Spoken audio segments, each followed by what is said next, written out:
During the course of this interview, we skipped over many, many, many of your projects. And are there any that you would like to talk about now? Well, the one regret maybe I had was that I did a special with Lily Tomlin, Lily's fourth special, and the producers were Jane, who was her writing partner, and Lorne Michaels. Jane Wagner? Jane Wagner. And at the end of that, and Barbara Gallagher was the associate producer, and at the end of that, Lorne took Barbara and myself into a room to talk about something, closed the door, and said, so I'm developing the show for NBC, late night, with Dick Ebersole. And he said, I want you to come and direct it to me, and I want Barbara, you to come and be a creative associate producer, not just do budget stuff, but be my link between the network and me. And I want you guys to do this. And so that started a whole series of meetings and conversations and dinners and drinking with Dick Ebersole and Lorne Michaels. And our mutual manager was Bernie Brillstein. And at one point, Bernie finally said, you know, you just can't do this because it's a step back for me to just be directing a late night series where I was directing specials and producing shows. I was doing 10 specials a year. And he just said, you can't do it. And I really wanted to do it. So in any case, the show went on to become just a fantastic classic, Saturday Night Live. And years later, we do this U.S. Comedy Arts Festival every year. It's our 10th anniversary this year for HBO in Aspen.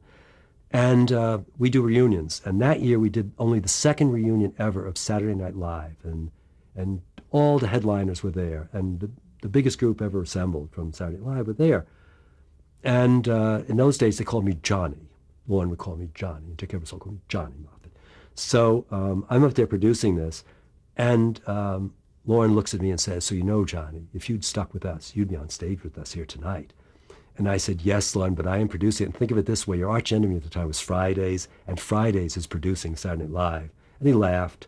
And after Fridays, which he was really upset about, because he thought it was too much of a ripoff, and it was to some extent, but that what ABC wanted it to be, we were on the outs for years. And we become friends again, because we were very close, and we still are very close. But there's a part of me that always wishes I had done that. And I don't know what my life would have been like, but I would have been there, you know, and that was like the legendary show. So that's one of the great regrets I've had. The other thing that was not a regret, but something that I never thought I'd get to do, was I was a big fan of Monty Python. And I taped all the shows, whether it was on PBS or whatever it was on, and whenever it was on television, I would tape them. So I had every single Monty Python show, and I thought I knew them pretty cold. And then we decided to do a Monty Python reunion at the HBO Comedy Arts Festival and air it as a special on HBO. And they agreed to do it.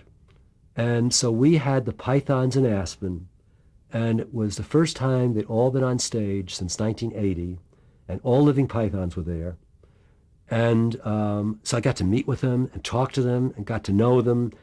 And I have a signed can of Spam from all the living Pythons. And Terry Gilliam decorated my Python. I have several books on the Pythons, and decorated all kinds of cartoons and stuff for me on the cover of one of my paperback books, or inside the cover, I should say. And I have pictures with them. And one of the funniest moments was on stage, Graham Chapman was not there because he passed away. So they came up with this gimmick. Evidently, in 1980, the last time they were on stage together, they brought down an urn with his ashes, and they distributed the ashes into the audience, which is something I guess he wanted them to do. So they came with the idea of let's have the urn. And we had the writer of this event actually came out in a butler's costume. And at one point, Robert Klein, who is the moderator, said, so it's so sad today we don't have Graham Chapman with us. And John Cleese said, well, but of course we do, you know, chap, we do. So what do you mean? He said, well, we'll bring him out. And the butler comes out with a tray with the urn that purports to be the ashes of Graham Chapman. So he put it down on a coffee table, and they talk about it for a while, and they sit there. So it had been pre-planned that Terry Gilliam said, you know, John, when John was listening, you know, John gets very windy at times, and he gets dull. So after a while, at a certain point, I'm going to kick over the urn. So sure enough, and I don't think he even told John about this. So sure enough, the urn is sitting there, and he's sitting like this, and sure enough, John gets into one of his long kind of things like this, and all of a sudden, Terry uncrosses his feet, says, oh, excuse me, and everybody jumps up, and the urn goes on the ground and the ashes all spill out and it's pandemonium. Huge laugh from the audience. It was the funniest moment of the show. And anyway, so I get to meet with these guys and work with them, and that was one of the high points, I think, of my career. What are your current projects? Aha! Well, we just did Bill Maher, and I did I directed a pilot for Comedy Central with the Monty Pythons of today, who are the Hollow Men from England. They Cambridge University, same kind of pedigree, and they're brilliant. And I know that the West Coast program executives want to pick it up, and they're doing a budget for 12, and I'd like to direct that. I'm going out tonight and every night to look for talent for the 10th reunion, 10th, not reunion, but 10th Comedy Arts Festival in Aspen that we do in March. And so that's pretty intensive. And I'm out there pitching other shows. So, keep our fingers crossed. You mentioned in the beginning of our interview that you do have experienced some kind of ageism. Can you talk a little bit about that? Yeah. First of all, I think we do a lot of touch-ups down here because people don't like to see gray hair or gray beards. And I don't think anybody really that I work with knows how old I am. I do pass for at least 10 years, and even that's too old. Writers over 40 can't get work. So many of the people that I've worked with, and actually there's one director we were talking about earlier, I won't mention his name, who's just a few years older than me, and is like one of the most famous directors of all time. Really is frustrated because he hardly works at all anymore. And it's prevalent. I mean, the problem is when I was just starting out, the programming executives were all like in the 50s. They worked their way up. It was a progression. Today, I've pitched ideas and shows to people who are 29, and most of them are in their 30s, early or at the most late 30s. It's gotten younger and younger and younger. And the problem is that they really want to work with their own age people, their friends, and they want to give them the breaks. So if an older producer goes in with an idea and there's a younger producer and there's any kind of equal balance, inevitably they will go with the one their age. And I think that's unfortunate, but once upon a time when they were 50 years old, then it was hard for somebody in their 20s or 30s to get something on. It was, usually they skewed older. So I think that, and I don't know why the networks, well, I know why the networks, because everybody's after this young demographic, and especially the hard-to-reach male demographic. So they are skewing younger and younger, and they really feel that, especially with writers, that older writers can't relate to what the younger generation is going through. And in some cases, there's some validity to that, because usually older writers are married, they're family people, they don't go out every night. The people that I actually go out and see every night when I'm out hunting for talent for HBO, I'm the oldest guy there by far, but they're all young, and they have a own little group that work in each other's shows. The first year I was doing Mr. Show with Bob and David for HBO, we were out every night, and I'd see that these people work in each other's sketch groups and each other's showcases. And eventually, when one or two of them get on board on a network in development or something, obviously these are people they're going to. And what the networks are doing, which they didn't do in the past, was a secretary 1 minute, now an assistant, but secretary all of a sudden becomes a manager of a department, director, and a vice president in a very short period of time. It used to take a lot longer. So I think that I don't know what the answer is. I think there's an answer to runaway production, but I don't think there's an answer to actually combating ageism. I think it's here to stay, unfortunately. In general, how would you describe your directing style? My directing style. Well, you see, I'm sort of a chameleon. A director. Most directors are chameleons. I mean, if you are a feature director at a Hitchcock, or so you have your own individual style. Spielberg, even though he has 2 or 3 different styles. But in terms of directing the kind of things that I do, I mean, I'm not a sitcom director. I'm not a long-form director. And I'm not a sports director or news director, where those are specific things. I'm sort of in that middle thing, where I can do comedy shows, I can do variety shows, I could do talk shows, I've done game shows, And you adapt, as a director, I adapt my style to the show, the kind of show I'm doing. When I'm doing a music show, I'm looking for the most exciting, the most exciting way I can shoot it and do it. And I watch other people and I try to outdo them. We all do. Um, and as I told you about comedy, that in comedy, there's a philosophy, but it's a very simple one, how to shoot comedy. So it isn't that I have a trademark. Like I remember early on in Playhouse 90, John Frankenheimer had a trademark directing the Playhouse 90s. They were live. He would start across a lamp and come up and do these moves over to, it'd start across an object to be something, to be a foreground piece. And that was, I guess, a style. But as he got into features, he lost that. And it was just he was a damn good director. And once you direct a feature, by the way, it's another whole story. You have so many people working for you that you're probably the least important person on the set, unless you are a Hitchcock or someone that really has that total control. Because all the department heads know more than you do about what they do. In television, it's too fast. So you just get out there and do it. And I think especially with live television, which I still love to do. Why are you so attracted to the live television model? If I had a break early on and I started with film, I would have loved to have been a feature director. I learned about, I did one feature and I learned more in that year than I learned in 10 years on television because it was so totally different. But I had a production company by then, so that was too late for me to do a career in that. Comedy feature, obviously. What was it called? It was called Love at Stake, little play on. It was a black comedy about the Salem witch trials, 1642. And the premise of it was a land grab scheme by the mayor and the judge to declare people witches so they could burn them, seize their property, and build. They had this town plan for high-rise log cabin condominiums. So imagine condominiums, but made out of log cabins kind of thing. That was their thing. And it was fun. Opened and closed in 1 week. Was hot video rental for a short while. But anyway, so what was the basic question? Are we still on style? What attracted you to the live? Oh, live. I started out live. That was it. If I had a chance to start out with film, but as it turned out, the first break I had was the Ed Sullivan Show, and I worked my way up through that. I almost did something else. At the time, there was another guy I was working with who was the associate producer of the biggest live show at the time in New York, and it was on channel 13 at the time, and it was some kind of a playhouse. I'm trying to remember. I can't remember the name of it right now. Anyway, once a week they did a live drama. NET Playhouse? It was NET Playhouse. How do you remember that? It's interesting because that's a long time ago.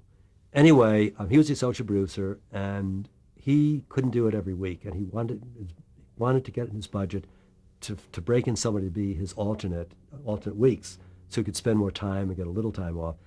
And so I was up for production manager, and months went by, and I gave up. And I just had gotten the Sullivan Show. I just checked into the office. I got a phone call from him. I just got the budget approval. When can you start? And I'm thinking, I made a mistake. The Sullivan Show, what I really wanted to do, I was in theater, film. I wanted to do play of the week. I wanted to do NTA play of the week. And I've made a big mistake. I'm sorry, I can't. Jack McGinn went to bat for me. They hired me here. I can't leave. I've got to stay here for better or for worse. And we were depressed. So the guy that would have hired me, I could have gone a whole other direction. And that could have gone into drama, long form, maybe into film. So it was the luck to throw the dice that I started out live. And that I love live. I mean, there's an excitement to live, which I got again this summer doing Bill Maher Live. It's, your AD sitting next to you, 30 minutes to air, 15 minutes to air, 5 minutes to air. 5, 4, 3, 2, 1. The adrenaline just kicks in. And I think there's nothing more exciting for a director than doing a live show. And when you get around to interviewing somebody like Lou Horowitz, who has fantastic cameras and has far more cameras these days than I had when I was doing even the Emmys. It's like an amazing thrill. It's just an amazing high that all of this is going on, and there's so many things coming in and going into your head and going out. It's just a great high. What about coming down from when the show's over? Well, in the early days, we'd go out and drink. We'd just go out next door and we would just drink.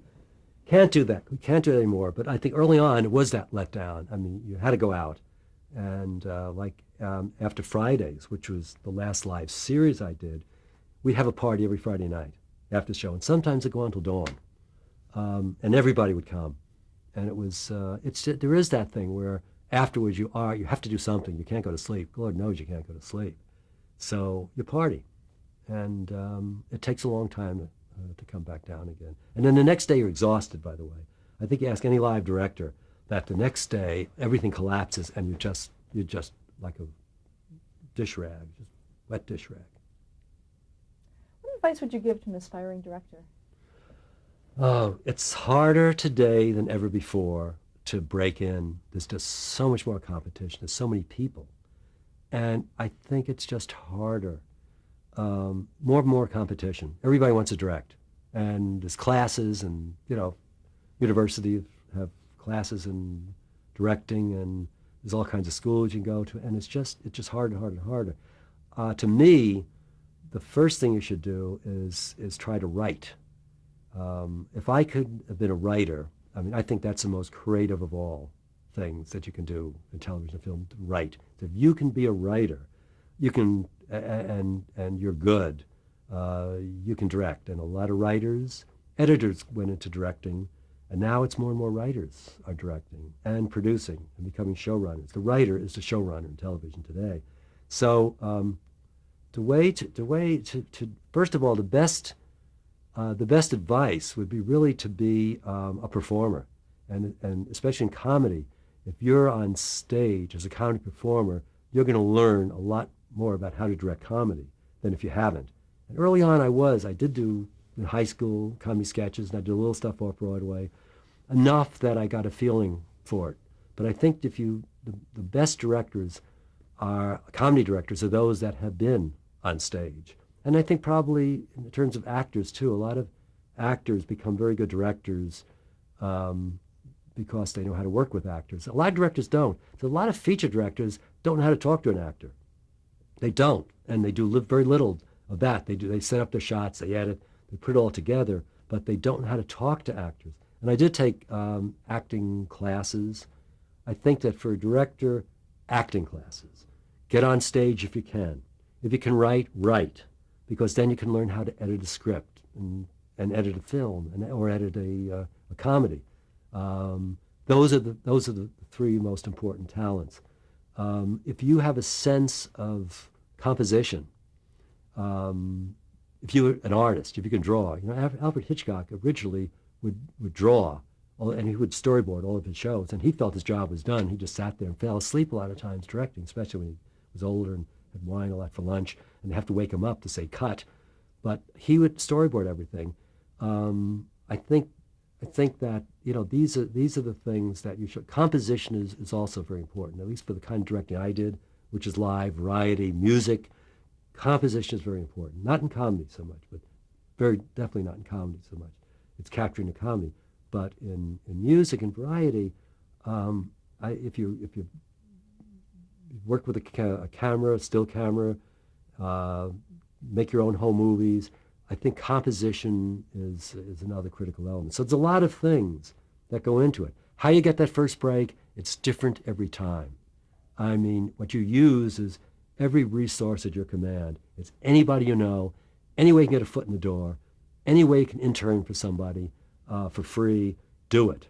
And I think if you graduate with a master's degree or from liberal arts college like I did, don't expect that you're going to get a decent job like a lawyer getting out of law school or a doctor.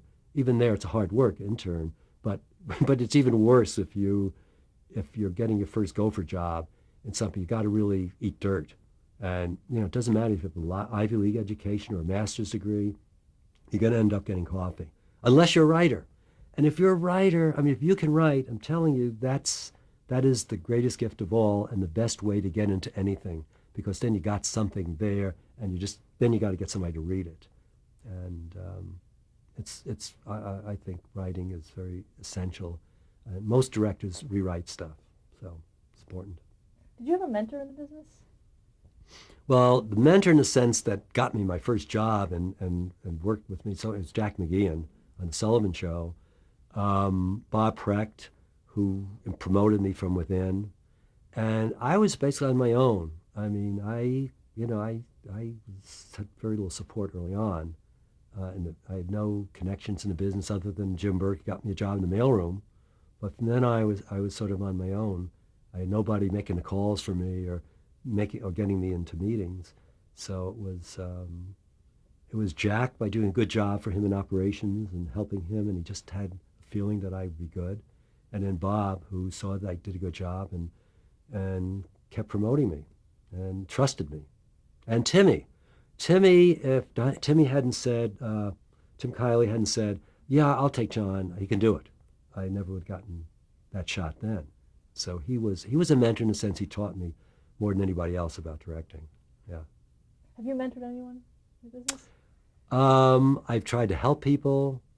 At the moment, the caucus has a mentoring program, and I just signed on to help a film student. But I said, give me somebody in comedy, because I haven't done features, and these are people, I've done a comedy feature, but I said, I think I can help someone in comedy, but not dramatic. Give me somebody that wants to learn. I can maybe mentor them in comedy. So they did, and I've got somebody that I'm going to help this year. But I've got some Dartmouth. I'm on their program, and they do send me people from time to time. And basically, what I do is try to get them interviews, try to meet with them, try to read something they've done. And I've helped people. I said, well, send me a script, and I'm not going to send it anywhere unless I like it. And I do that. I read a script. If I like it, I do have people that I can get it to. So I've helped so much rather than mentored somebody for a number of years. The last question that we ask our interviewees is, how would you like to be remembered? Well, there's the personal John Moffitt as the family guy. I've 5 grandchildren, and I have 3 children, 5 grandchildren, and a wife, a third wife, and last wife, because we found each other, and it's that part of me. I'd rather be remembered as, as a good person that tried to do the right thing, flawed, but tried to do the right thing. And that's more important than what we do in the business. And the business, it's like, I never thought about it. That I was a pretty good live director, and that I kept up with the times. I didn't get locked into a period of tastes, that I was able to have a long career and grow with the times, that I didn't get locked into one or two things, and that I was always willing to learn, and I'm still learning. Thank you very, very much for sharing your story with us. Thank you for doing this. I can't believe you did all of this with me. Holy. This is me directing in the Army. You'll notice that on my sleeve, there's that little patch. That's equivalent to a private. I was especially 3rd class. And here I am directing. It was Fort Gordon, Georgia. Anybody that had commercial training, and I came from CBS, they were in awe of. And the regular Army people that ran, like the television branch, knew nothing about television, so they relied on us. And I left as assistant broadcast supervisor, and that's how I got to learn to direct. I actually had 4 cameras to direct, and I wrote training films, directed, and edited them. It was great training for me.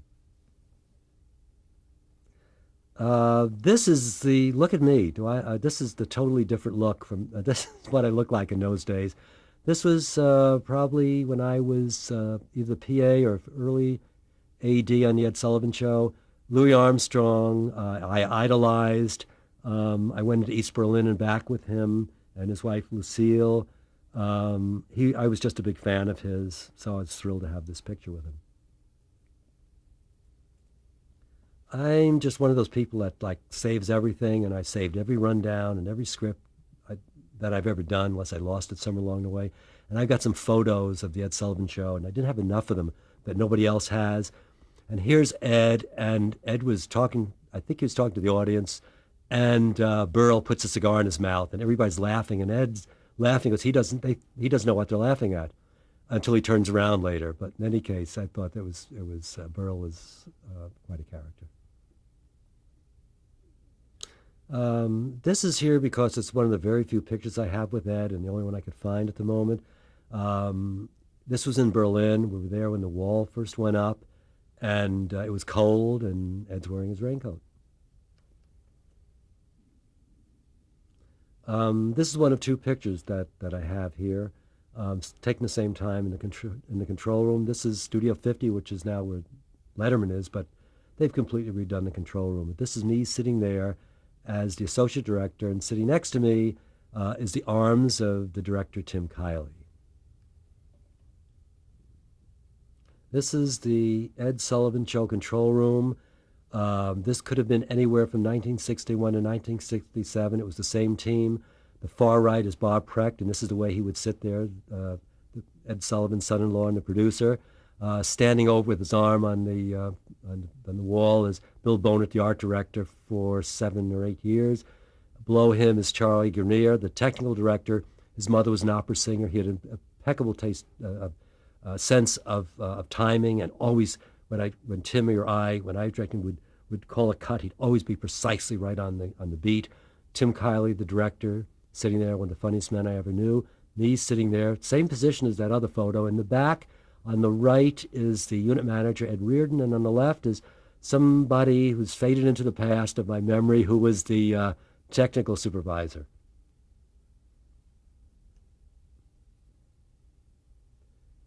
This is one of my all-time favorite pictures from the Sullivan Show or ever. It's me sitting in at Ringo's Drums at the Deauville Hotel in Florida, the second live Ed Sullivan Show during rehearsal. This is one everybody loves to see, and they look at it and they said, "Is that you?" Hard to believe. Well, this is the so-called Beatles wig. I guess the costume or prop department couldn't get one that was exactly like them, but then who had one in those days? So this is Ed as Uncle Beetle.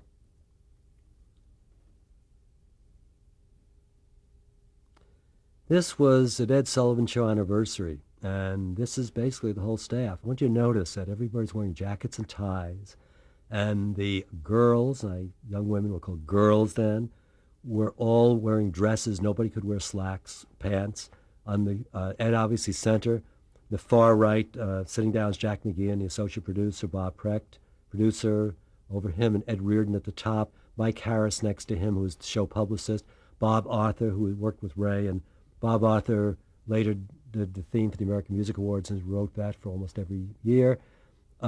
He worked with Ray Bloch. Next to him is Pete Calabrese, who was the PA at the time. Vince Calandra next to that, who started out as cue card guy and became the talent executive. Next to him, the guy in the white shirt is Eddie Brinkman, who was the stage manager. He was Roger Hart's stage manager until television came along. The guy next to him I don't know or recognize. Going down to next row, the far left is somebody's half a face. I don't know that, or the one next to him. The sort of the really straight guy with the high forehead is Bill Greenfield, the lighting director. There's me next to him, the guy with the glasses. Oh my God. Then right sort of lower on him, looks like his hand is on the girl in the middle, is Ray Bloch, music conductor. Just above him is Mark Letty, who booked all the effort acts, all the circus acts. Right next to him, that sort of balding pate, is Bill Bonert, the art director. Right sort of back him is Eddie Pasternak, the prop guy. The guy in the front row over the young lady on the right standing there, the grayish suit, is Tony Jordan, who's the unit manager. Above him, just above that, is I'm not sure. I'm not sure he was, something to do with the sets. The guy with no shirt and thin tie is our audio guy. Next to him is Leslie Renfield, a costumer. The little guy under that, I don't know who he is. The sort of big head appearing out there under Bob Arthur is our announcer. Next to him is Ken Campbell, who came back as assistant to the producer. And the women are Kathy Kuehl is the woman on the right. Emily Cole is the one on the left. And the one in the middle, I can't remember her name, but you know it's been a long time.